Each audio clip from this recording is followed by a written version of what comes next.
ಸ್ನೇಹಿತರೆ, ಫಾಲ್ಗುಣ ಮಾಸವು ಹಿಂದೂ ಕ್ಯಾಲೆಂಡರ್ನ ಕೊನೆಯ ಮಾಸವಾಗಿದೆ.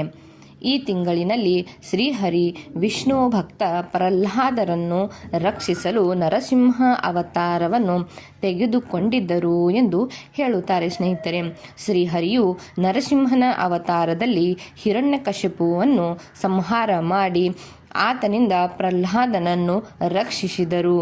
ಹಾಗಾಗಿ ಫಾಲ್ಗುಣ ಮಾಸದಲ್ಲಿ ಶ್ರೀಹರಿಯನ್ನು ಹೆಚ್ಚಾಗಿ ಆರಾಧಿಸಲಾಗುತ್ತದೆ.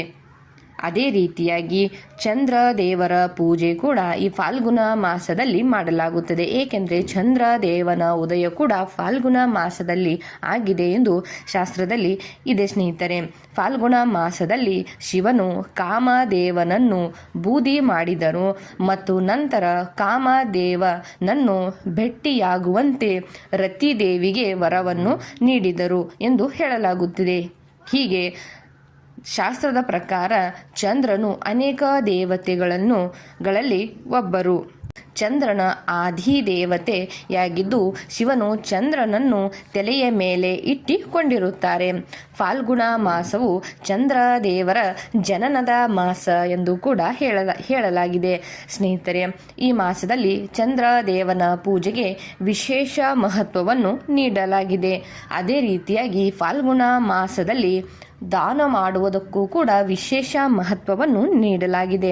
ಫಾಲ್ಗುಣ ಮಾಸದಲ್ಲಿ ಶ್ರೀಹರಿ ಮತ್ತು ಚಂದ್ರ ದೇವನ ಪೂಜೆಗೆ ಎಷ್ಟು ಮಹತ್ವವಿದೆಯೋ ಅಷ್ಟೇ ಮಹತ್ವ ದಾನಕ್ಕೂ ಇದೆ. ಸ್ನೇಹಿತರೆ, ಈ ಮಾಸದಲ್ಲಿ ನಾವು ನಮ್ಮ ಸಾಮರ್ಥ್ಯಕ್ಕೆ ಅನುಗುಣವಾಗಿ ನಿರ್ಗತಿಕರಿಗೆ ಅಥವಾ ಬಡವರಿಗೆ ಶುದ್ಧ ತುಪ್ಪ, ಸಾಸಿವೆ ಎಣ್ಣೆ, ಅದೇ ರೀತಿಯಾಗಿ ಆಯಾ ಋತುವಿಗೆ ದೊರೆಯುವಂಥ ಹಣ್ಣುಗಳನ್ನು, ಧಾನ್ಯಗಳು ಮತ್ತು ಬಟ್ಟೆಗಳು ಹೀಗೆ ನಮ್ಮ ಕೈಲಾದಷ್ಟು ದಾನ ಮಾಡಬೇಕು ಎಂದು ಹೇಳಿದ್ದಾರೆ. ಸ್ನೇಹಿತರೆ, ಇವುಗಳನ್ನು ಮಾಡುವುದರಿಂದ ಪುಣ್ಯವನ್ನು ಪಡೆದುಕೊಳ್ಳಬಹುದು.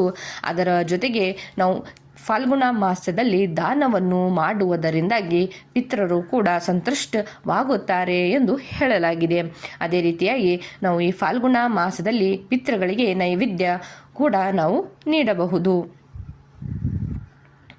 ಅದೇ ರೀತಿಯಾಗಿ ಫಾಲ್ಗುಣ ಮಾಸದಲ್ಲಿ ಗಣಪತಿಯನ್ನು ಕೂಡ ವಿಶೇಷವಾಗಿ ಪೂಜಿಸಲಾಗುತ್ತದೆ.